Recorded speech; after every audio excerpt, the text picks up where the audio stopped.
Bien, esto es una red social de un individuo. Este está el individuo en el centro, rodeado de sus contactos, y de los contactos esos cómo están interconectados entre sí. Si se dan cuenta es complejo, así como lo vemos es como difícil de leerlo, ¿no? Esto tiene que ver porque de alguna manera el mundo social de nuestros antepasados era complejo, de nuestros antepasados primates, pero favoreció en términos evolutivos el desarrollo de cerebros más grandes.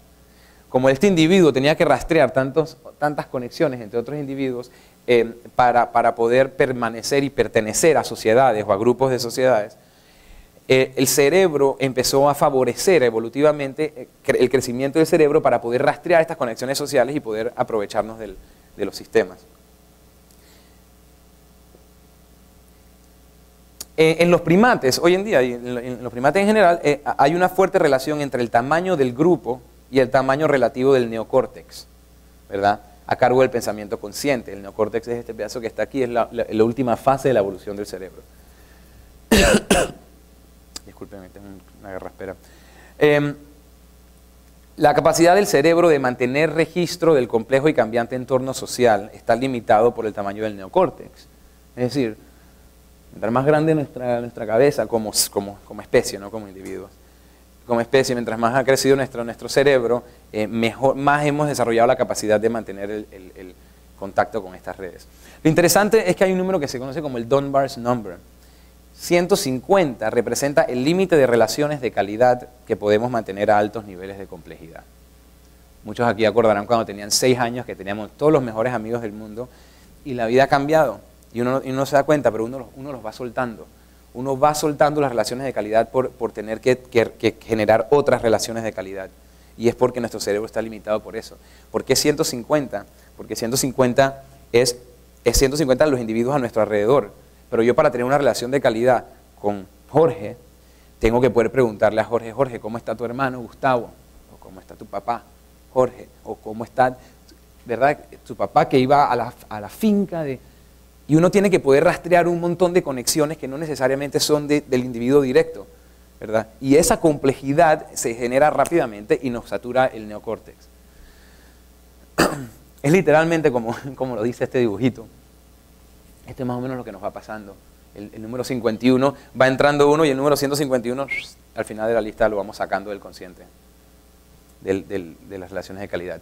El tamaño de nuestros grupos entre intimidad y comunidad tiende a incrementar en factores de 3. Esto es curioso.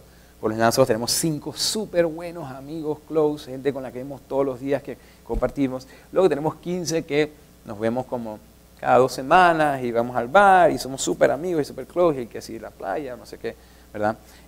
De ahí va incrementando, pero tiende a incrementar en factores de 3. Hasta el 150, que es el número dorado. Después ahí viene 500 y 1500, que son solo un sentido de pertenencia a una comunidad. Uno no tiene un rastreo real de por dónde va exactamente el individuo en esa comunidad, pero uno se siente parte de los arquitectos de la información, ¿verdad? Entonces, los arquitectos de la información somos un grupo de 500 en mi cabeza, ¿ves? Yo puedo sentirme parte de un grupo como hasta 500. Cuando es 1500 es como una comunidad, ¿no? Esas son como las escalas. Esto ha estado desde siempre, desde nuestra evolución. Este concepto es interesante. En las sociedades de cazadores-recolectores, un campamento tenía entre 30 y 50 individuos. El clan, que era la unidad independiente más grande, era de 150 individuos. Y la tribu, entre 500 y 2500.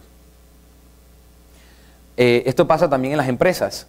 Según la teoría de negocios, 150 representa el límite de la cantidad de colaboradores que pueden trabajar eficientemente sin una jerarquía formal. Es decir, cualquiera de ustedes que trabaja con, qué sé yo, programadores en distintas partes del mundo y tal, uno puede ser bastante ad hoc, puede ser bastante loose, no hay una estructura clara, no hay que enforce las leyes, las reglas, pero después de 150 la cosa empieza a desmoronarse. Empiezan a volverse facciones y clics y fulano de tal por acá, y yo no voy a hacer esto, y por qué tengo que yo... Y entonces uno tiene que crear una jerarquía de control, porque ya la red se empieza a disolver el tema de peer pressure, ¿no? El tema de presión de grupo. En la compañía, en los ejércitos, es la unidad independiente de combate más pequeña.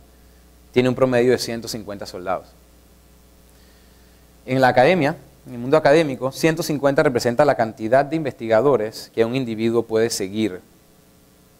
Más de esto y empezará a fragmentar en distintas disciplinas.